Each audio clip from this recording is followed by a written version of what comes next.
था जब लोग लुटेरों से डरा करते थे, क्योंकि लुटेरे लोगों का माल चुराने के बाद उनकी जान भी ले लिया करते थे। जिस तरह अभी परमिस नाम का लुटेरा करता है, वो अपने साथी के साथ मिलकर यहाँ 3 लोगों को मार देता है और उसके बाद उनका सारा सामान लूट लेता है। अपना काम खत्म होने के बाद चलते हुए ये लोग एक ऐसी जगह पर आ जाते हैं जहाँ पर लकड़ियों से घेरे बनाए गए थे और वहाँ जगह जगह इंसानी खोपड़ियाँ लटकी हुई थी। इससे पहले कि परमिस और उसका साथी कुछ समझ पाते, कोई परमिस के साथी के ऊपर हमला कर देता है। इस तीर के ऊपर की तरफ भी इंसानी हड्डी लगी हुई थी। परमिस तो अपने दोस्त को भी बचाना चाहता था, लेकिन वो तो मौके पे मर गया। हमले का खतरा खुद भी था, इसीलिए वो जल्द ही वहाँ से भागकर अपने शहर आ गया।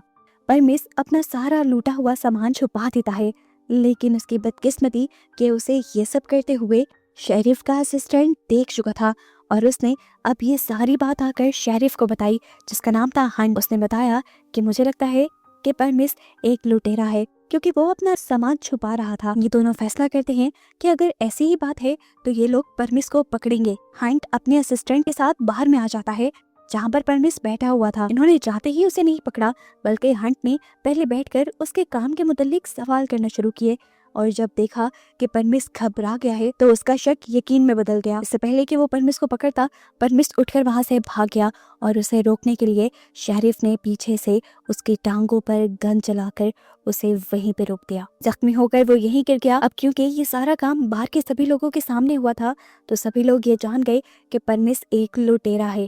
यहाँ पर हम एक जॉन नाम के आदमी को देखते हैं जो परमिस को जख्मी देखकर उसके लिए परेशान हो जाता है और उसकी मदद के लिए शहर में डॉक्टर ढूंढने के लिए जाता है।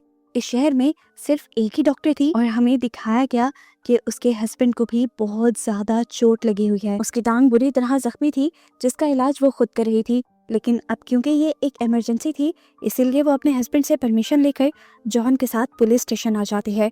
पुलिस स्टेशन आकर देखा कि हालात तो उससे कई ज्यादा खराब हैं। परमिस की टांग उसकी सोच से ज्यादा जख्मी थी, जिसे ट्रीट करने में उसे तकरीबन पूरी रात लग सकती थी और उसके बाद भी वो कब ठीक होगा ये भी वो नहीं बता सकती थी। डॉक्टर अपने काम में लग जाती है और सीन कट होकर हमें दूसरी तरफ एक लड़के को दिखाया जाता है। वो अपने फार्म हाउस में किसी काम के लिए जा ही रहा था कि एकदम से उसे घोड़ों के तेज भागने की आवाज सुनाई दी। वो जब चेक करने गया तो सामने का मंजर काफी अजीब था। उसके सामने इस वक्त जो इंसान थे वो हम जैसे बिल्कुल नहीं लग रहे थे। इससे पहले कि वो कुछ सोचता और वहां से भागता, ये लोग उसे पकड़कर मार डालते हैं और बहुत ही ज्यादा बेरहमी से उसके जिस्म को जगह जगह से जख्मी करते हुए। असल में ये लोग आए थे परमिस का पीछा करते हुए। ये लोग असल में थे कैनिबल्स, यानी इंसानों का गोश्त खाने वाले।